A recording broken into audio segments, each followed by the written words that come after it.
사랑하는 예봄의 성도 여러분, 오늘 화요일 새벽입니다. 오늘도 성도님들의 가정과 생업에 하나님의 은혜와 평강이 넘쳐나기를 주님의 이름으로 축원합니다.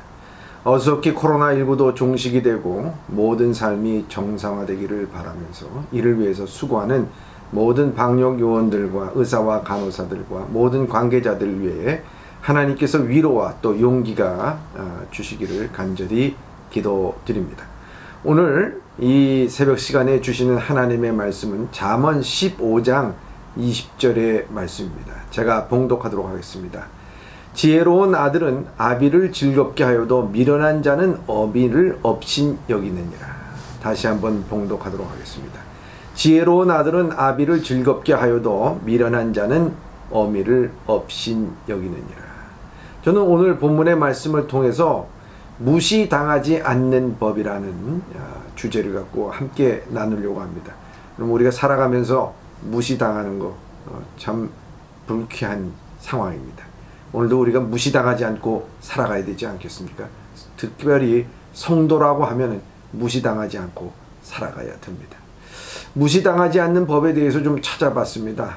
봤더니만 이런 글이 있었습니다. 잠깐 소개할까 합니다. 다른 말로 말하자면 당신의 착함을 이용당하지 않는 10가지 방법이라는 것입니다. 당신의 착함을 이용당하지 않는 10가지 방법이랍니다. 그 방법이 뭐냐? 첫째는 물러터진 사람으로 보여서는 안 된다는 것입니다. 당신의 처세 원칙을 인정하고 존중할 것입니다.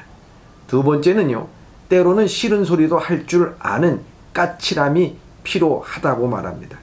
상대의 기분에 신경 쓰고 남을 곤란하게 하거나 실망시키지 않으려고 배려하는 것도 좋지만 진짜 내 생각을 밝히기가 두려워 무조건 남에게 맞추는 행위는 피해야 된다 하는 것입니다.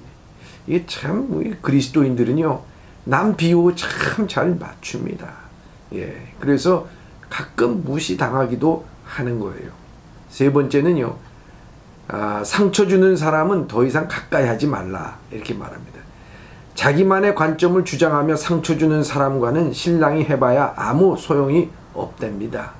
네 번째는요, 강할 때에 강하게 나가라 하는 것입니다. 강할 때에 강하게 나가라. 타인을 지나치게 허용하는 것은 자신에 대한 학대라고 말합니다. 온화하고 선량한 것도 좋지만 필요하다면 자신을 위해 싸울 수 있는 무기인 까칠함도 갖춰야 한다는 것입니다. 강할 땐 강하고 부드러울 땐 부드럽게 변화할 줄 아는 사람이 자기를 인간관계에서 지킬 수 있다고 말합니다. 다섯 번째는요, 헌신과 굴복으로 상대의 이해와 신뢰를 구걸하지 말라. 우리가 남의 구걸할 때 막 헌신하고 굴복하는 자세는 결코 좋은 결과를 얻지 못한다는 것입니다. 억울하고 답답한 결과만 얻을 가능성이 참 많이 있다는 거예요. 또한 여섯 번째는요, 자신의 성장에 시간과 에너지를 쏟으라. 그렇잖아요. 내가 다른 데 신경 쓸 필요가 없고 내 신앙 성장에 힘을 쏟는 거 참 좋은 겁니다. 일곱 번째, 사랑이란 이름으로 폭력을 거부하라 하는 것입니다. 이 세상에서 남의 뜻대로 살기 위해 태어난 사람은 아무도 없는 것입니다. 정말 사랑한다면 상대의 선택을 존중해주고 스스로 원하는 방식으로 살게 해줘야 하는 것입니다. 그럼에도 사랑이란 이름으로 가장 쉽게 행하는 폭력은 상대에게서 선택할 권리를 빼앗는 것이며, 또한 만일 사랑이 한편 일방적인 행동으로만 이루어지면 그런 사랑은 차라리 없는 편이 낫다라고 말합니다. 여덟 번째는요, 거절할 때는 단호히 거절하라는 거예요. 다른 사람이 실망하거나 자신의 가치를 인정해 주지 않을까봐 경솔하게 약속하거나 마땅히 거절할 때 거절하지 못하는 일은 없어야 된다고 하는 것입니다. 그 상대방이 누구든지 말입니다. 아홉 번째는요, 다른 사람의 생각에 휘둘려서는 안 된다는 거예요. 착하게 대해야 될지, 그렇지 않아도 타인의 결정하는 것이 아니라 당신 스스로 선택하고 나아가 그 선택을 고수해야 한다는 것입니다. 10번째는요.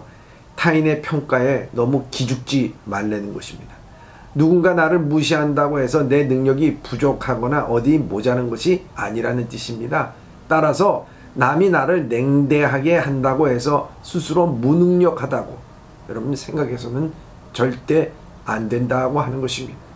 그 사람이 내 인생 대신 살아주는 것이 아니거든요. 이상이 착함을 이용당하지 않는 10가지 방법이랍니다.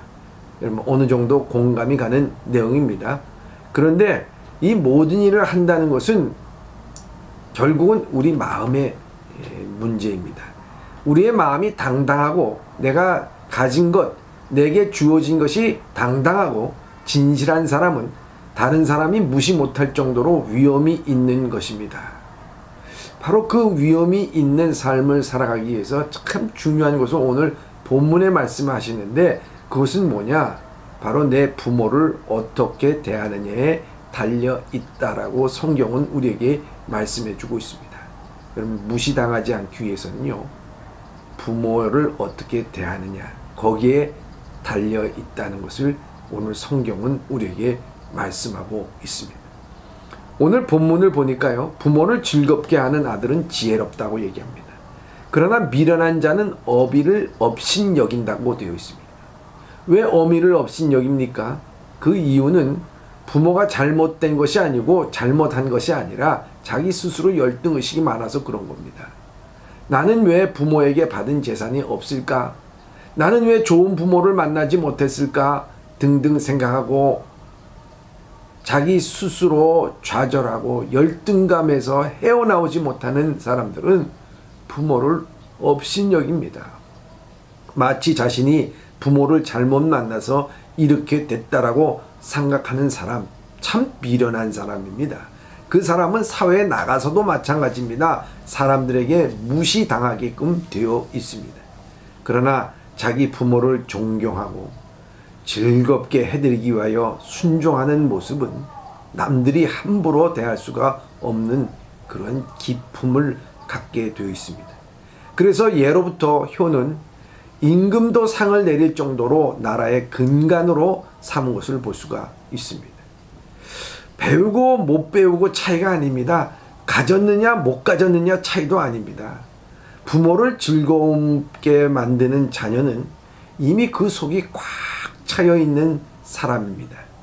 남들이 어떻든 그 평가에 흔들리지 않고 깊은 심지를 갖고 있는 그 인품을 갖게 되는 것입니다. 부모를 무시하며 살아가는 사람들은요, 남들도 무시한다는 것을 명심해야 됩니다. 남들에게 무시당하지 않기 위해서 부모를 즐겁게 하는 것이 아니라 부모를 즐겁게 해드리려는 마음을 가진 것 자체가 남들에게 결코 무시당하는 대상이 될 수 없다라고 하는 것입니다. 왜냐하면 그것은 하나님이 좋아하시기 때문입니다. 여러분, 하나님을 잘 섬기는 신앙, 경건한 신앙은 결코 무시를 당하지 않습니다. 하나님이 그렇게 놔두지 않습니다. 하나님이 주신 계명 가운데 하나님에 대한 것이 아니라 인간에 대한 계명, 첫 계명이 뭐냐? 내 부모를 공경하라 하는 것입니다. 그렇게 될 때 이 땅에 장수할 것이라고 말씀합니다. 무시당하지 않으려고 애쓰지 마시고요. 부모를 즐겁게 하고 부모를 공경하십시오. 그러면 우리 마음에 즐거움이 있고 어떤 누구에게도 무시당하지 않습니다. 부모가 없다면 그 주변의 어른을 존경하십시오. 그 주변에 어른이 없다면 가장 큰 어른이신 하나님을 경외하십시오. 그렇다고 하면 오늘도 누구도 여러분들을 무시하지 아니할 것입니다. 아니, 무시하지 않는 것이 아니라 여러분들을 존경할 것입니다. 오늘도 우리는 하나님을 공경함으로 말미암아 경외함으로 말미암아 이 세상에서 존경받으면서 기품 있는 삶을 살아갈 수 있는 우리 예범의 성도들이 다 되시길 주님의 이름으로 축원합니다. 기도하겠습니다. 사랑의 하나님 아버지, 우리의 아버지가 되신 하나님을 오늘도 공경하기를 원합니다. 또한 오늘도 우리의 육신의 부모를 즐겁게 하는 삶을 살아가게 하여 주시옵소서. 그리하여 이 땅에서 하나님을 믿는 자들이 무시당하는 것이 아니라 오히려 많은 사람들에게 또한 영향력을 미치면서 살아갈 수 있는 우리 모두가 되게 하여 주시고 지혜로운 자가 되게 하여 주시옵소서. 예수님의 이름으로 기도드립니다. 아멘.